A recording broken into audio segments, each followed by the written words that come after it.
الله أكبر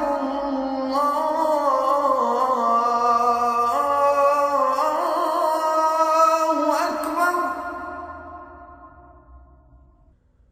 أشهد أن لا إله إلا الله.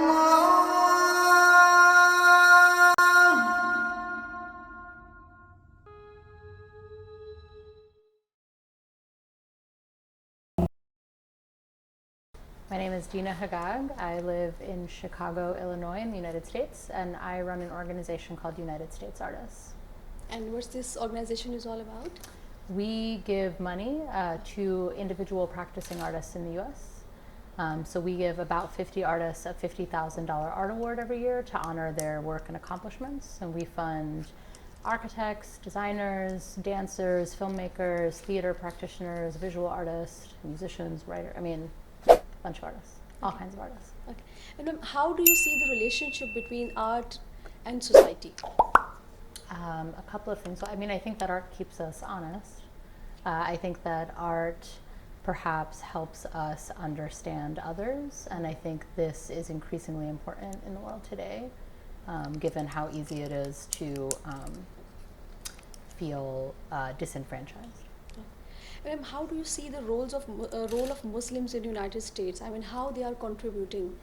I think that Muslims in the United States are contributing in an infinite number of ways. As a Muslim who was born and raised here, this is the home that I know, and I feel that my contributions to my field of study, to the world, who I am, stem first and foremost from who I am as a Muslim woman, I guess.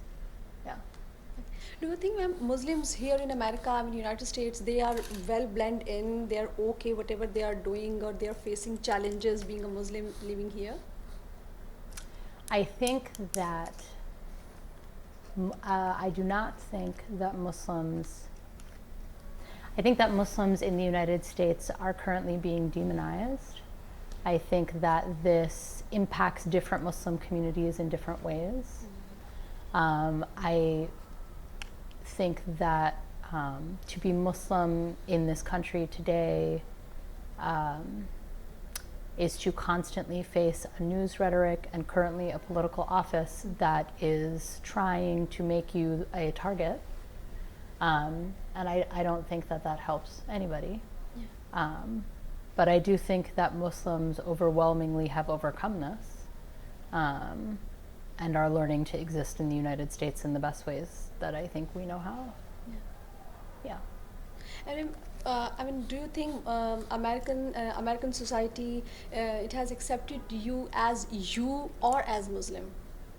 I think that Muslim society understands that I am a Muslim. I'm very outwardly a Muslim person, so I carry it on who I am. I think, though, that I am a Muslim person who was born and raised here. I am a Muslim person who I think appears racially ambiguous and is relatively light-skinned and lives with no accent, right? So I think that my particular relationship to my body has made it safer for me to be Muslim in this country. I do not know that that is the experience of darker-skinned Muslims, of Muslims who are immigrants or speak in a tone that I think immediately gets them. For example, I guess my relationship here in the United States is very different from my parents, who immigrated here from Egypt and have accents, and so I don't know. I think that the world has accepted me as a Muslim woman, but I think that I am a very easy person to accept as a Muslim person given these set of conditions. Okay. Yeah. After 2016 presidential election and Trump's ban on Muslims countries, there is this misconception in the mind of Muslim world that Muslims living here in America, they are not being treated well, they are not happy. Do you agree with this? No, I think it's a couple of things. I think that the media is always a bigger sort of, how about this? I think that there are plenty of ways to exist in the United States and be safe as a Muslim person. However, I do think that having the largest political body in the country constantly target you means that that could change at any moment. So I feel safe. I know that that could be incredibly temporary.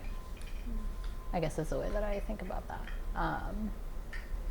And I think that Trump's ban on Muslims was futile, right? People stepped forward, and I think right now in the United States, people are doing the best they can to protect one another. And I think that it just so happens that Muslims are this particular administration's enemy number one. Yeah. I do think that it is less safe to be a Muslim in this country today than it was 30 years ago. I think that that is true. Yeah. What inspires you? What's your inspiration? Oh man, I guess I'm really inspired by human generosity, right? So, and I see art as an extension of this thing, perhaps, right? So I think that I'm really taken when people take the time to give to others. I think actually this stems, for me at least, very much from Islam, as I see as a sort of religion really cultivated out of generosity. And so I think, yeah, I mean, I love seeing people be good to other people and helpful. And I guess I see artists as the front lines of that kind of human generosity, which I think is why I do this work. Ma'am, do you think that art can bring change in society? 100%. It can dilute the stereotype? Yes, I think that art can absolutely bring change to society. I mean, I think art's the only thing that can do that, actually. So I think that art is the only way that we can combat stereotypes, that we can combat violence, that we can combat cultural misunderstanding, right? So I think also art, I don't know what the experience is to be a man, to be Jewish, to be an immigrant, to be a mother. I don't know. I don't have any of those personal experiences, but the closest thing I do have is understanding them through art, right? Through literature, film, visual art. So yeah, I think that art can make change, and I think it's the only thing that can change people's hearts, right? So I think I don't know what else can do that. I think science, all these other things can change your mind, but I think that art can change your spirit. Okay. Yeah. What about religious activities? I mean, Muslims here in America, are they free to practice their religious activities? Because it is said that America is the land of the free unless you are Muslim. Yeah. Is it true? I think that, I know, it's so complicated. I think that, I do not think that the United States is the land of the free. I think that that is harder in practice than in words. I think that the United States wants to be the land of the free, but I think it's complicated. For example, there has been violence in mosques during certain holidays, and I think I always keep an eye out if a woman wearing a hijab is anywhere near me, right? I always feel a need to, I pay too close attention, right, to whatever is happening in that, on the subway, at the grocery store, and I feel like if this was the land of the free, I wouldn't be so worried about that woman, but I am. So I guess it is complicated to be Muslim in this country today. I feel protective, I guess, of Muslim people. Yeah. If you are given the authority, what change would you like to bring in the society? I would like people to have more arts education very early on, and I would also, I guess the big change I would make is I would give very young people better educations specifically around art and around history. And I think that if those two things were better, the world would be, this country in particular, would be better. But I just don't think, I think people are violent or oppressive because they don't know any better. It's an education issue, at least in my view. And Muslims living here, I mean, are they well educated? Yeah, Muslims rock, totally. All the Muslim people I know are well educated because our parents forced us to be. I think that, yeah, all the Muslims I know here contribute to this country in the same way that everybody else does. You know, they're doctors and lawyers and engineers. They also work at grocery stores. They work at daycare centers. I mean, they're everywhere. I mean, they populate every corner of this country. I also think in the United States, most people don't actually understand the breadth of Islam, right? I don't even think they realize that it's not only Arab or only Southeast Asian, right? I don't think most Americans have any idea how the nuance of Islam globally. So, yeah. And do you think, ma'am, generally Muslims living here, are they peaceful people? Are they abiding by the laws? Yeah, I mean, I think that Islam is generally a very peaceful religion. Yeah. I mean, yes, I think that Muslims, generally speaking, are a very peaceful population. And I think are generally wary in the United States to make sure that they stay, I guess, in line or what have you. I don't think that Muslims are the criminals and terrorists that the media posits, but yeah. Okay. Do you find any relationship between Islam and terrorism? No, I mean, with the exception of, I think a lot about, with the exception clearly of the sort of heinous terrorist acts, right? But I think that Islam, unfortunately, is a country, is at a moment in this country where the act of one Muslim speaks on behalf of the whole, which is not generally the case when it comes, other people face this in this country. The black community faces this, right? Where the act of one black man means all black men.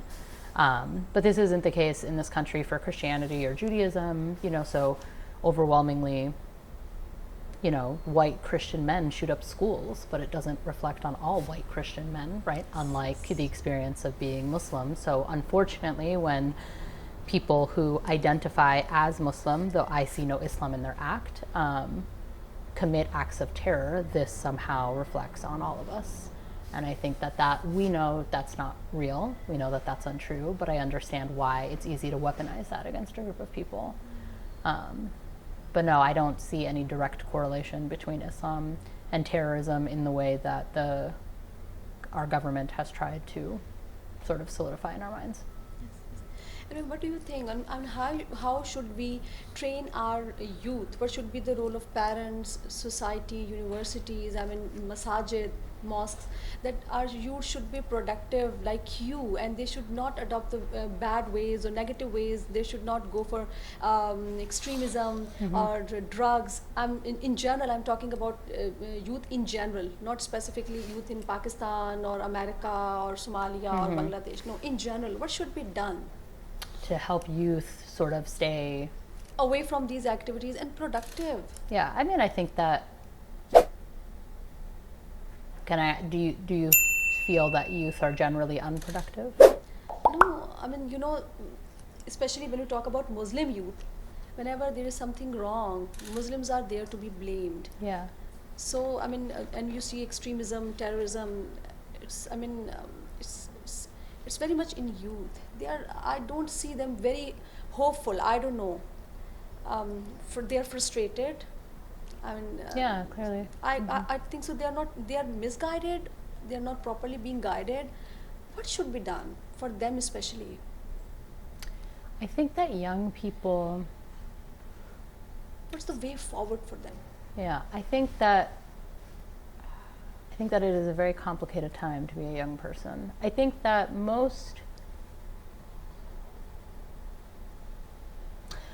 the world is changing so rapidly that my view is that most young people don't feel like they can identify with adults today, right? Because the way we communicate has changed so largely. I think that young people, when guided correctly, are incredibly productive. I think they're some of the most productive. I think we've seen young people, especially in the past 5 or 10 years, sort of steer the world in the right direction using social media and technology and all these things. I think that young people need adults who care about them. And I think let them vent their frustrations. I think that we're watching perhaps a young generation, if given the chance, know more than us. And I think that that's very hard for most authority figures to... Sorry, I haven't formed all my ideas about this question. How do we keep young people on a productive path? Yeah, I don't know. I'm sorry, I'm struggling with that one. It's okay, ma'am. Yeah. It's okay. For you, what is this American dream everybody's talking about? Oh my God, screw the American dream. I think we should all wake up. I'm very interested in the American waking up. I don't know. I guess the American dream is that if you come to this place or live in this place and work very hard, that you will reap the benefit of that work. And I actually think that in many ways that is more true here than plenty of other parts of the world. I acknowledge this. With that said, I think the American dream is missing that dream can be different for different groups of people. So for example, it's harder for Muslims to achieve these things in a country that wants to sort of keep us down than it is for, I don't know, anybody else. For me, I think that the solace I have found in the American dream is that I am somebody who loves art and culture, and I have been able to make a career out of that here. And I acknowledge that that is not always possible in plenty of other parts of the world, right? That there is something about the freedom of expression, while not perfect and not as generous as it should be, exists in the periphery. It's like just right there. So I guess I appreciate being here for that reason. Okay. And have you ever thought that if you were born to another country, any other country, you would have been more privileged, more successful? I think it depends on the country. I think that there's half a world where that is probably true, and then half a world where it's not. And I also think success means different things in different parts of the world. So I don't know that, my family's from Egypt, and to be successful in Egypt is very different than to be successful here, right? So I think my life would just look very different. Yeah. And any message, anything would you like to say to our, especially Muslim youth or to the world? Yeah, I think it's an amazing time to be alive. I think that everything is at your disposal. Everything is possible. And so I guess maybe one way to stay productive is you can pick a thing and then try to make it your thing. And the internet has made the world very accessible. So I guess maybe my message to young people is like, don't be afraid to pick a thing, to assert themselves, to strive for something. Yeah. And anything else would you like to add on, or would you like to say about you, your work, anything? No. Tell us, Muslims are not known to be artists. Mm-hmm. This is what is accepted in let's say, our world. So what does it take for Muslim artists to be successful here? Yeah, so I think it's very hard to be successful as an artist, period, right? I think that perhaps what you're articulating is that sometimes some of our cultures don't even accept being an artist as an option, right? Let alone then how do you succeed? At my job, we fund hundreds and hundreds of thousands, almost thousands at this point, and many of them are Muslim, and they're incredible artists. And I think because being an artist is just about your experience in the world, and I think that actually the Muslim voice is needed now more than ever. And so to see Muslim artists step into their responsibility has been beautiful. But it doesn't make being an artist any less hard. I think it just, here, there's an option of it, right? So people can choose that as a profession. And I think that, again, one of the reasons I love so much some of the Muslim artists we work with is that they come from all over the world. They come from all over different cultures. And I actually think back to my point earlier that in the United States, there's not even a base understanding of how broad Islam is. Like everybody just thinks they're Arab, more or less. So I think it's been interesting to watch other Muslim practitioners step into their role. I also think it's kind of amazing because art feels like such a critical component of Islam, right? Like music, the sound, the design. It feels like so. It's so funny. I was in the car with a friend the other day, and our taxi had the Quran on, and I just remarked, I was like, "This is the Quran." This person doesn't know anything about Islam, and they went, "Oh, it sounds like a song," and I was like, "Because most of it's sung," and they were like, "Really?" I was like, "Yeah," and they were like, "It seems so festive." Because the assumption is that Islam isn't festive, when I think I'm in the arts because I grew up in a Muslim family who, wanted me to be a doctor. They have no idea what I do for a living. But I think my draw into that is growing up in this very festive, incredibly creative, artistic religion. But I don't know that people understand it that way because they don't engage it. So I think to see Muslim artists sort of put their identities forward has been very, very helpful. Does that make sense? Yeah. It does. Yeah. Sorry. Yeah.